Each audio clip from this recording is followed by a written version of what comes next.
Salut, c'est Marthe. Bienvenue à un nouvel épisode de Jeux de char avec Martin Vachon. Vous le savez, à Jeux de char, on aime toujours ça essayer des nouvelles affaires. Puis après le succès qu'a connu l'épisode spécial famille, on s'est dit qu'il fallait absolument faire d'autres épisodes avec des thématiques. Donc, pour lancer cette nouvelle série d'épisodes qu'on pourrait qualifier de hors-série, Jeux de char vous amène dans l'univers fantastique des parcs Disney.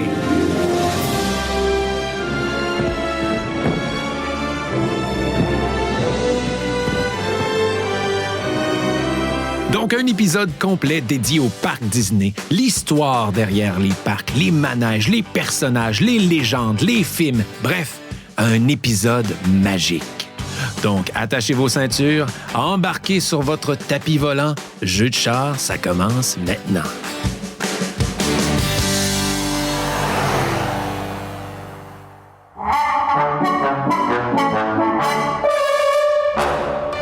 Avertissement. Cet épisode pourrait vous donner le goût de planifier un futur voyage à Disney. Nous voudrions vous en avertir.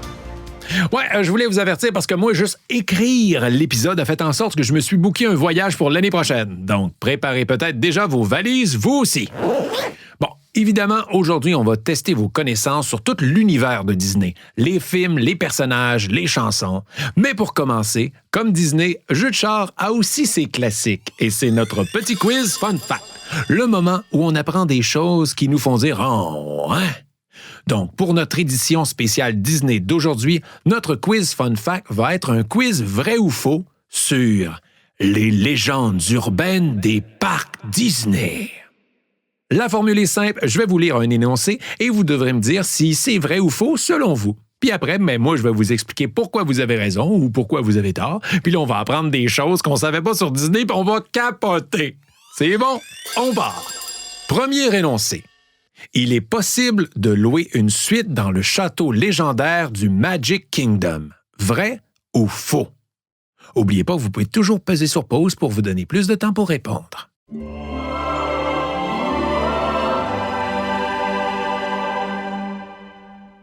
Eh bien, la réponse, c'est faux.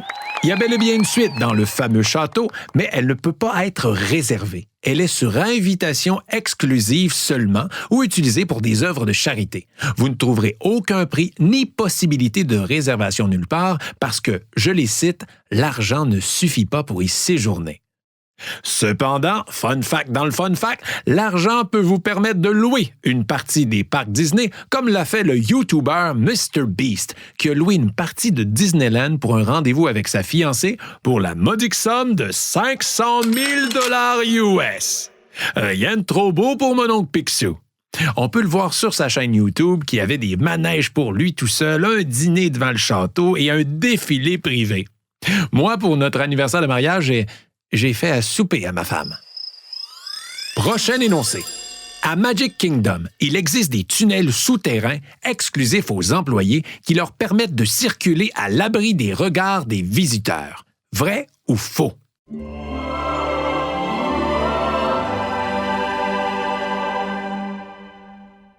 Eh bien, techniquement, c'est faux. Oui, il existe bel et bien des couloirs qui passent sous le parc d'attractions qui permettent non seulement aux employés de circuler, mais aussi pour recevoir de la marchandise, mais techniquement, ces couloirs-là ne sont pas souterrains. En fait, ils ont été construits au niveau du sol et c'est le parc d'attractions qui a été construit ensuite par-dessus, comme si le parc d'attractions était au 2e étage. C'est fou, hein? Et c'est pas seulement des couloirs, il y a des bureaux administratifs, des aires de repos, une cafétéria, des vestiaires. Tout ça a été créé pour éviter de briser l'immersion des visiteurs dans le parc, genre en voyant un camion de livraison Amazon ou en voyant un employé costumé mais pas au bon endroit. Parce que j'avoue que ça peut surprendre un peu de voir genre Darth Vader dans l'univers du Roi Lion. Simba, je suis ton père. Prochain énoncé. Disney utilise des diffuseurs d'odeurs pour renforcer l'expérience sensorielle des visiteurs. Vrai ou faux?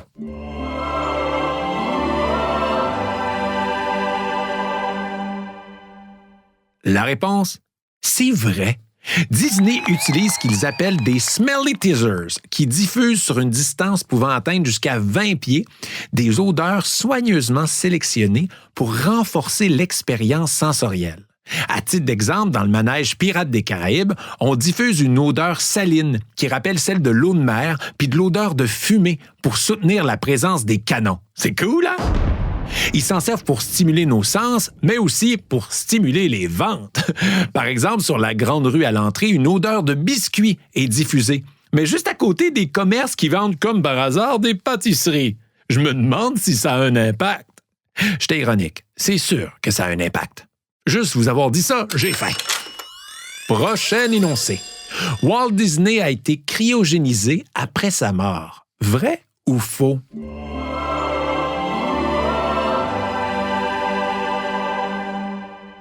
Eh bien, c'est faux. C'est un des mythes les plus célèbres par rapport à Disney, mais non, Walt Disney a été incinéré et ses cendres ont été déposées dans la crypte familiale au Forest Lawn Memorial Park de Glendale, en Californie. Le mythe de sa cryogénisation est dû au fait que Walt Disney était reconnu comme étant un passionné de technologie et façonné par le futur. Mais tout ça est un mythe, comme le fait que je sois capable de prononcer correctement le mot cryogénisation. Hey, je l'ai eu! Dernier énoncé. Disney utilise une brigade secrète de chats pour chasser les rongeurs de ses parcs d'attractions. Vrai ou faux?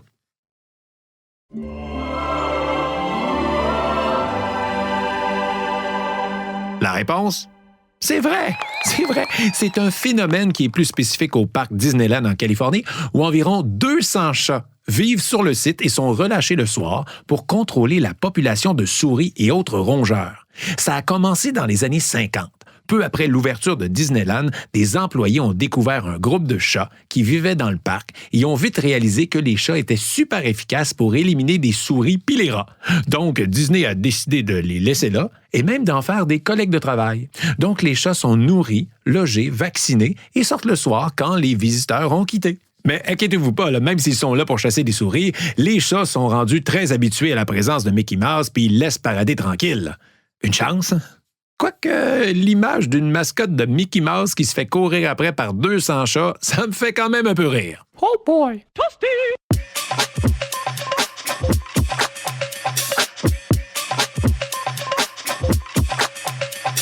Ce segment a été présenté par Tréma Café, du café latte frette en canette fait au Québec. Bon, maintenant que vous avez appris beaucoup de choses que vous ne saviez pas sur Disney, voyons voir maintenant ce que vous savez sur Disney, parce qu'on va jouer à droit de réplique. Droit de réplique, c'est simple. Je vais vous faire entendre des courts extraits de films de Disney, puis ensuite, je vais vous poser une question à propos de cet extrait-là. C'est bon? Donc, on va se partir ça avec une petite facile pour commencer à partir de l'extrait suivant. Hakuna Matata! Ça veut dire pas de souci! Évidemment, tout le monde a reconnu le film Le Roi Lion. Je vous demanderai pas le titre du film, ça serait trop facile. À la place, dites-moi, dans cet extrait, Simba est accompagné de 2 nouveaux amis. Quels étaient leurs noms? Et point bonus si vous êtes en mesure de me dire de quelle espèce animale ils étaient.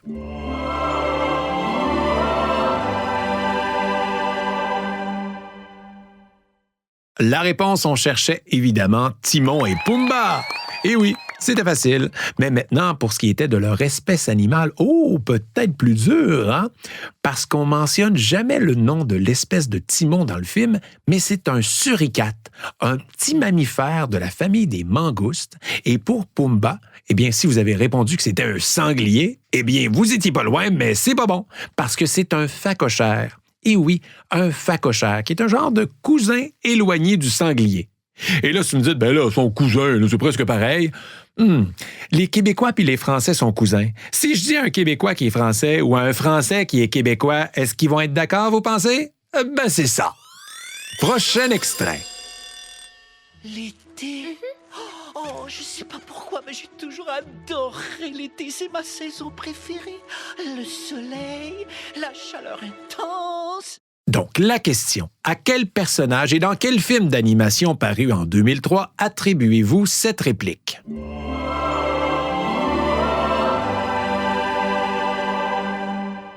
La réponse, c'était Olaf dans le film La Reine des Neiges. Et oui, le petit bonhomme de neige qui aime l'été.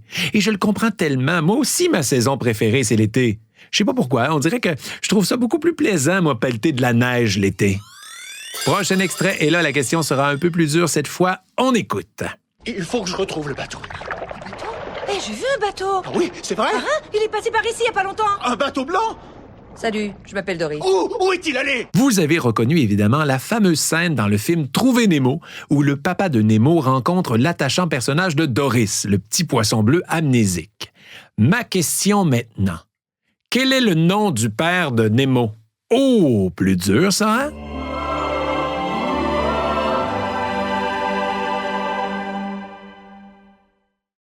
La réponse, Marlin. Et oui, Marlin. Marin dans la version française de France, mais au Québec et dans la version originale anglaise, c'est Marlin. J'avoue que c'était dur. Même moi, je m'en souvenais pas du tout, puis c'est juste à une lettre de mon nom. Marlin. Martin, c'est presque pareil. Mais jeu de char animé par Marlin Vachon, ça sonnerait bizarre, hein? Mais bon, pour finir sur une bonne note, je vous pose une petite dernière facile, mais même pas de temps de réfléchir. À qui associez-vous la réplique suivante?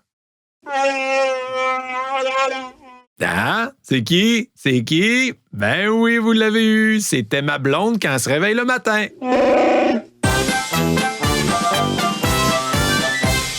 Évidemment, je niaisais. Vous avez bien sûr reconnu le personnage de Chewbacca dans la saga Star Wars. Et je veux juste prendre un moment pour rassurer ma blonde et lui dire qu'elle ne sonne pas comme Chewbacca le matin. Bon, elle a des fois la même coupe de cheveux que Chewbacca quand elle se réveille, mais elle sonne pas du tout comme lui. Cela étant dit, un épisode spécial Disney n'en serait pas un sans un jeu sur la musique des films de Disney. Donc, jouons maintenant à notre classique Devine la toune. Devine la toune. Vous connaissez le principe, je tente de vous faire deviner une chanson, mais pour compliquer le tout, j'essaye de vous les faire deviner avec une contrainte. Et aujourd'hui, ça sera pas facile pour vous et pour moi, parce que je tenterai de vous faire deviner les chansons en parlant comme Donald Duck. Donc oui, je suis capable de sonner un peu comme lui, mais je suis pas capable de parler. Donc ça va juste être du marmonnage pas trop sa note sur un fond de Donald Duck. Puis tu peux pas faire comme toutes les notes avec cette voix-là, donc ça sera pas facile. Ça va être drôle, mais ça sera pas facile. Bonne chance. Première chanson.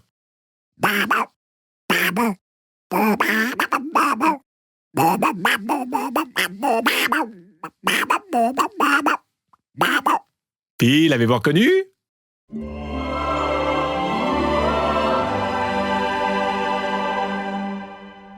La réponse, c'était « Hey ho » des 7 nains dans Blanche-Neige. Hein? Hey ho, on rentre du boulot. Ben, bravo à tous ceux qui l'ont eu, mais je vous avertis, c'était elle qui était le plus facile à reconnaître. Les autres, ça va se compliquer, les amis. Bonne chance. Prochaine chanson.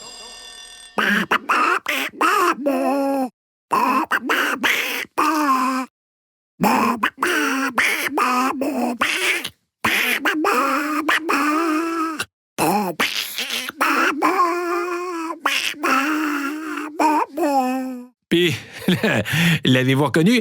J'espère que oui, parce que je le ferai pas 2 fois.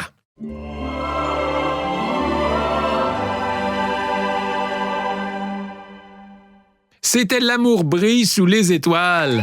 Ah, can you feel the love tonight? C'est ça que j'ai fait. C'est moins touchant comme tune, hein, quand c'est Donald Duck au lieu d'Elton John. Mais bon, parlant de version moins bonne, allons avec la prochaine chanson. Et là, je vous le dis, c'est pour Expert.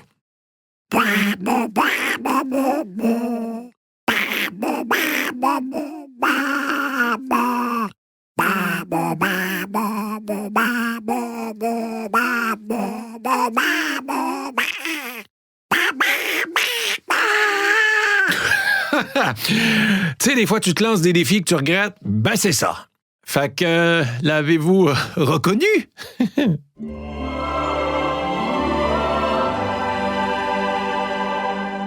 C'était un nouveau monde du film Aladdin. Hein? Pas certain que Joël Legendre serait fier de ma performance.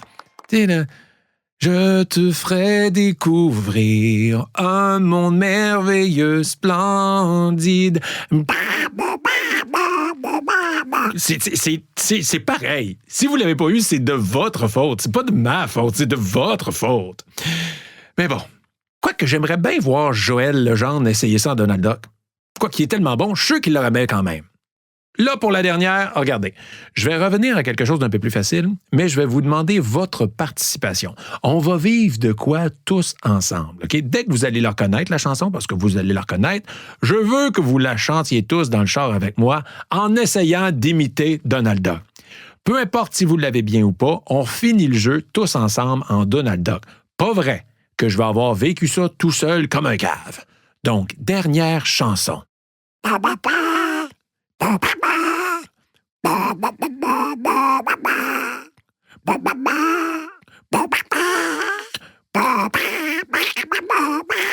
Tout le monde ensemble?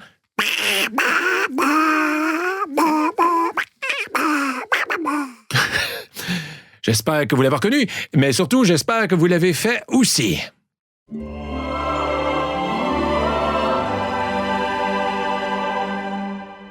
C'était bien sûr Let It Go ou Libéré, délivré de la Reine des Neiges. Hein? Let it go, let it go. J'aimerais tellement ça, avoir été dans certaines voitures où il y a genre une chorale de 3-4 Donald Duck qui faussait sa Reine des Neiges. Ça a dû être magnifique.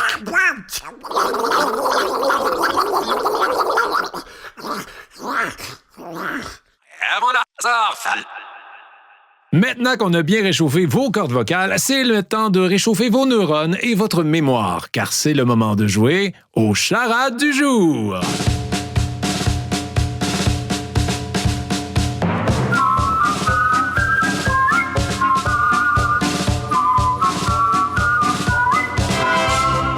Donc, des charades, mais sous la thématique des films Disney. Donc, aujourd'hui, toutes les réponses des charades seront des titres de films Disney. Et bonne chance, car je vais vous les lire en Donald Duck.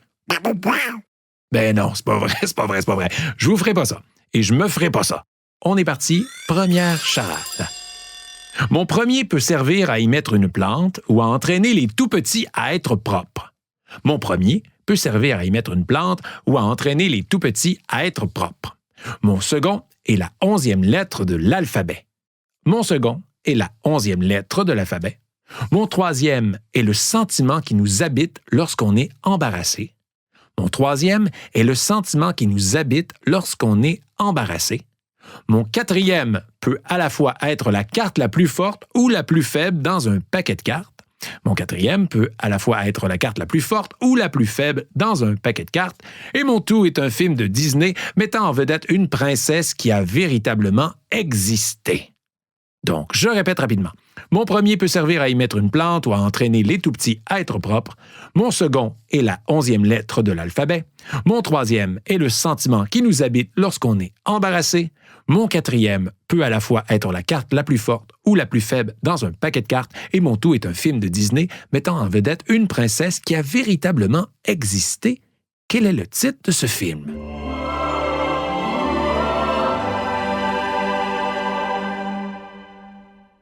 La réponse, Pocahontas. Po pour y mettre une plante ou entraîner les tout-petits à être propres. K, c'est la 11e lettre de l'alphabet. Honte, le sentiment qui nous habite lorsqu'on est embarrassé. As, la carte la plus forte ou la plus faible dans un paquet de cartes. Ça dépend de vos règlements à la maison. Et mon tout est un film de Disney mettant en vedette une princesse qui a véritablement existé, Pocahontas. Parce que oui, elle a existé dans la vraie vie. Évidemment, son histoire a été romancée un peu dans la version de Disney. On s'entend qu'elle était probablement pas vraiment amie avec un colibri puis un raton laveur. Avez-vous déjà essayé de jaser avec un raton laveur? Pas jaseux. Prochaine charade. Mon premier sert entre autres à calculer la circonférence d'un cercle. Mon premier sert entre autres à calculer la circonférence d'un cercle. Mon second exprime un refus en langue anglaise. Mon second exprime un refus en langue anglaise. Mon troisième permet de demander l'identité de quelqu'un. Mon troisième permet de demander l'identité de quelqu'un. Mon quatrième est une onomatopée qui fait état d'une surprise. Mon quatrième est une onomatopée qui fait état d'une surprise. Et mon tout est un personnage de Disney qui avait une fâcheuse habitude. Je répète rapidement. Mon premier sert, entre autres, à calculer la circonférence d'un cercle.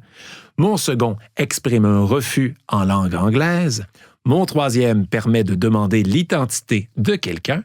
Mon quatrième est une onomatopée qui fait état d'une surprise. Et mon tout est un personnage de Disney qui avait une fâcheuse habitude. Quel est ce titre de film?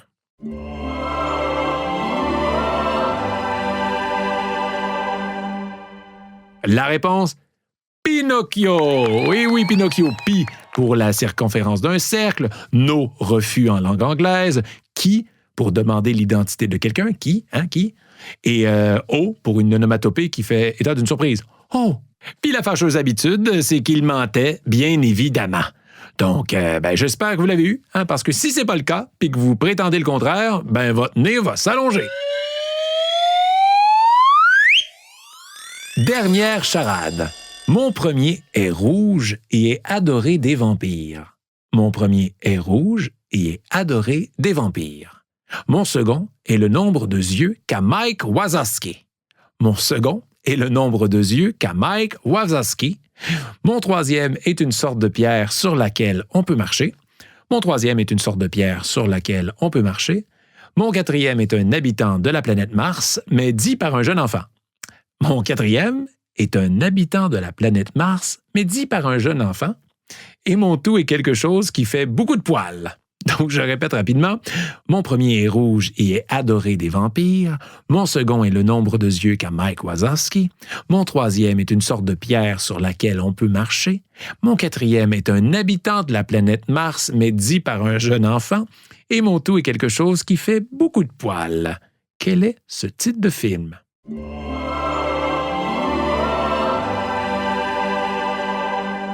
La réponse? 101 Dalmatiens. Et oui, 100 qui est rouge et adoré des vampires. 1, le nombre de yeux qu'a Mike Wazowski. Dal, pour la sorte de pierre sur laquelle on peut marcher. Et Massien, c'est un habitant de la planète Mars dit par un jeune enfant. Un Massien. Et mon tout, ferait beaucoup de poils, 101 Dalmatiens. Moi, j'ai juste un chien, puis c'est l'enfer à la maison. J'ose pas imaginer 100 de plus. Et tant qu'à parler des 101 Dalmatiens, question flash. Question flash, Flash McQueen, vous aviez fait le lien? Bref, la question flash. Comment se nomme la célèbre méchante dans le film d'animation Les 101 Dalmatiens? A. Ursula. B. Médusa. C. Cruella. D. Zuma.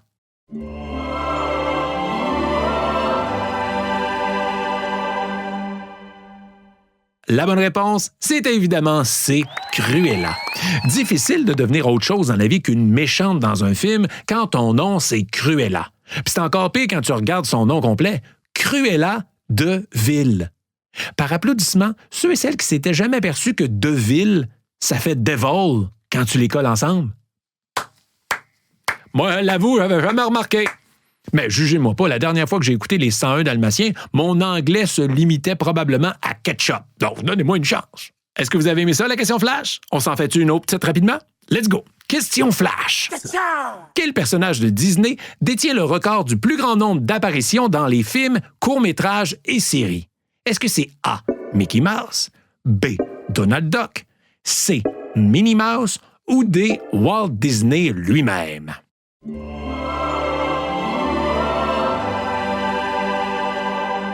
La bonne réponse, c'est B. Donald Duck. Oui, malgré le fait que Mickey Mouse soit le personnage le plus connu et populaire de Disney, eh bien, c'est Donald Duck qui détient le record du plus grand nombre d'apparitions dans des films, courts-métrages et séries de Disney. Mais à sa défense, Mickey Mouse est devenu en 1978 le tout premier personnage animé à recevoir son étoile sur le Hollywood Walk of Fame. Quand même, bravo, bravo. Donald Duck, lui, a dû attendre jusqu'en 2004 pour recevoir le même honneur. D'ailleurs, quand on lui a demandé si ça le dérangeait que ça a pris autant de temps, il a répondu que ça lui coulait dessus comme l'eau sur le dos d'un canard.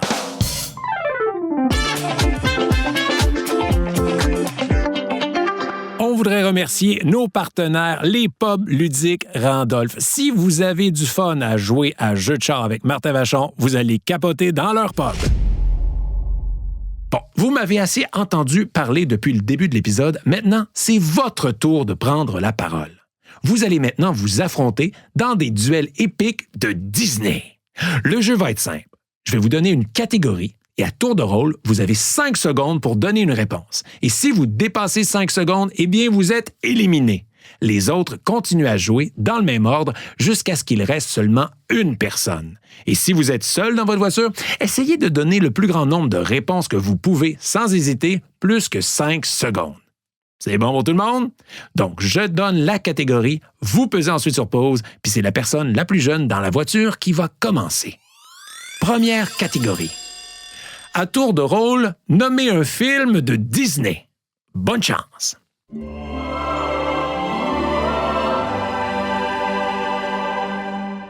Puis, vous en avez nommé combien? Parce qu'il en existe beaucoup, là. Hey, moi, à la fin, je disais juste des films au hasard, puis ça tombait que c'était Disney.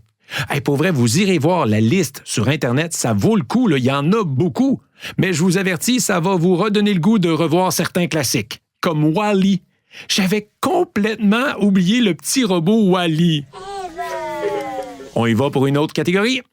Même principe, sauf que cette fois, c'est la personne la plus vieille dans l'auto qui commence. Et je vous le dis, là, ça risque d'être une longue bataille, car la catégorie est, à tour de rôle, nommer un personnage de Disney. Bon marathon, c'est parti!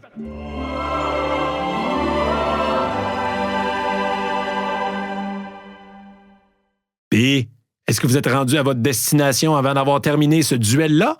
Parce qu'il y a quand même beaucoup de personnages. Si on compte toutes les franchises de Disney qui incluent maintenant tous les personnages des univers de Marvel, de Star Wars, de Pixar et toutes les autres branches de Disney, on arrive à plus de 30 000 personnages. Donc, je pense que vous pouvez rejoindre une autre partie si vous voulez. Je pense pas que vous les avez tous nommés. Ah, Disney, il y a tellement de choses qu'on peut dire sur le sujet. La preuve, avant de poursuivre, autre question flash. Dans combien d'endroits dans le monde existe-t-il des parcs Disney? A. 3, B. 5, C. 6 ou D. Pas assez?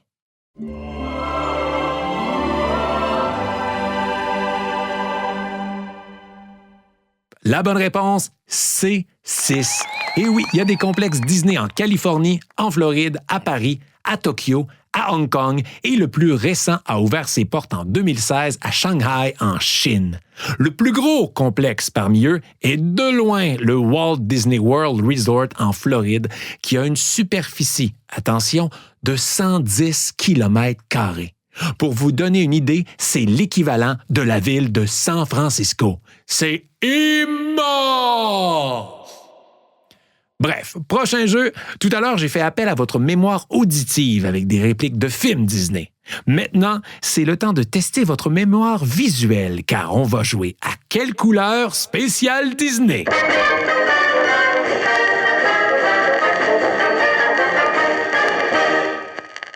Quelle couleur est un jeu de société qui, le nom explique assez bien le concept. Je vous nomme des choses et vous devez me dire quelle couleur est cette dite chose.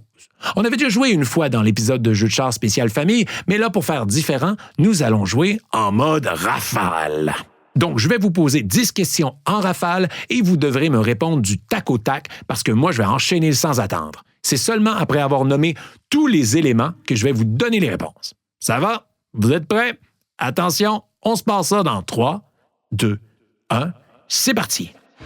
De quelle couleur est le pelage de Balou dans le film Le Livre de la Jungle?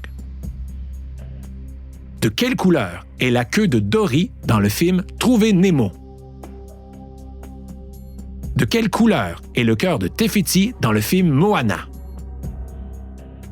De quelle couleur est le personnage de Mike Wazowski dans le film Monster Inc? De quelle couleur est la salopette de Ralph dans le film Les Mondes de Ralph? De quelle couleur est le bonnet de Simplet dans le film Blanche-Neige? De quelle couleur est le personnage de Sally Carrera dans le film Les Bagnoles? De quelle couleur est la chemise à carreaux de Yann Lightfoot dans le film En avant? De quelle couleur est le plumage sur le chapeau du capitaine Crochet dans le film Peter Pan? Et de quelle couleur est l'émotion ennui dans le film Sans dessus-dessous 2? Ouh! OK, on l'a eu. Je vous laisse reprendre votre souffle un peu. Est-ce que vous êtes confiant de vos réponses? Je vais vous avouer, j'aime ça, moi, comme jeu. Je trouve que c'est une belle façon de mettre à l'épreuve votre mémoire visuelle ou de vous apprendre que vous êtes daltonien. C'est ça, là. Prêt pour les réponses? On se fait ça en rafale. Le pelage de Balou dans le film Le Livre de la Jungle était gris. Oui, je pensais que c'était brun, mais non, c'était bien gris. La queue de Dory dans le film Le Monde de Nemo était jaune. Dory est majoritairement bleue, mais sa queue, elle, était jaune. Le cœur de Te Fiti dans Moana était vert ou on peut accepter turquoise. Ça dépend de l'angle du soleil, disons. Le personnage de Mike Wazowski dans Monster Inc. était vert. La salopette de Ralph dans Le Monde de Ralph était brune ou marron, un genre de brun-rouge. Le bonnet de Simplet dans le film Blanche-Neige était mauve. Le personnage de Sally Carrera dans Les Bagnoles était bleu pâle. La chemise de Ian Lightfoot dans le film En avant était rouge. Le plumage du chapeau de Capitaine Crochet dans Peter Pan était blanc. Et finalement, l'émotion ennui dans le film Sans dessus-dessous 2 était mauve. Avez-vous eu bien des bonnes réponses? Je voudrais quand même m'excuser auprès de tous les daltoniens qui ont sûrement répondu gris à toutes ces questions-là, mais sinon pour les autres, disons comme à l'école, si vous avez eu 6 bonnes réponses sur 10, ça vous donne 60% et vous passez l'examen et vous êtes officiellement un vrai connaisseur Disney.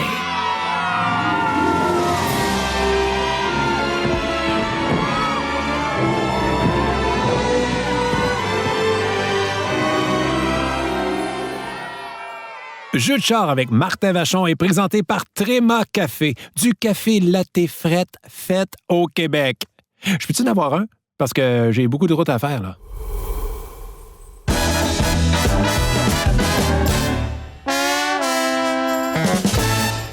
Et voilà, c'est là-dessus que se termine notre épisode spécial Disney de Jeux de char. J'espère que vous avez eu autant de plaisir que j'en ai eu à créer l'épisode. Parce que pour vrai, j'ai eu vraiment du fun à faire cet épisode-là. Disney, c'est pas seulement une partie de mon enfance, c'est aussi une partie de ma vie en tant que parent, de tripeux de manège, d'amis de Pierre Hébert. Ah ouais, parce que pour ceux qui connaissent pas l'amour que Pierre Hébert a envers Disney, c'est quelque chose, croyez-moi. Donc, si vous avez aimé l'épisode, écrivez-nous, on veut le savoir. Nous, on veut vous offrir des produits que vous aimez, donc on veut vos commentaires. Écrivez-nous sur nos réseaux sociaux, on est partout sur Instagram, sur Facebook. Je vous invite également à en parler à votre entourage, à le partager sur vos réseaux sociaux, sur vos groupes d'amis. Jeux de char, ça existe grâce à vous. Et si vous voulez que ça continue, eh bien, propagez la bonne nouvelle. Donc, habituellement, on aurait terminé l'épisode avec notre traditionnelle devinette du jour, mais à la place, allons-y avec un dernier fun fact à propos de Disney. Vous l'avez peut-être remarqué, mais dans de nombreux films, les animateurs de Disney s'amusent à mettre des Easter eggs, des œufs de Pâques en français. C'est des clins d'œil cachés. Par exemple, on peut voir un jouet Dumbo dans le film Lilo et Stitch, une poupée de Nemo dans Monster Inc. Dans la scène d'ouverture du film Le Bossu de Notre-Dame, on peut y voir Pumba du Roi Lion, Belle de la Belle et la Bête, le tapis volant d'Aladin et même Mickey, Donald et Goofy. Bref, dans plusieurs films, c'est comme ça, ils mettent des clins d'œil du passé dans leur production. Donc, comme c'est un épisode de Jeux de char spécial Disney, eh bien, j'ai intégré un Easter egg, un œuf de Pâques dans l'épisode. À un moment donné, vous avez peut-être entendu quelque chose d'un peu bizarre qui n'avait pas rapport du tout avec Disney. Est-ce que vous l'avez remarqué? En tout cas, bravo à ceux qui ont répondu oui.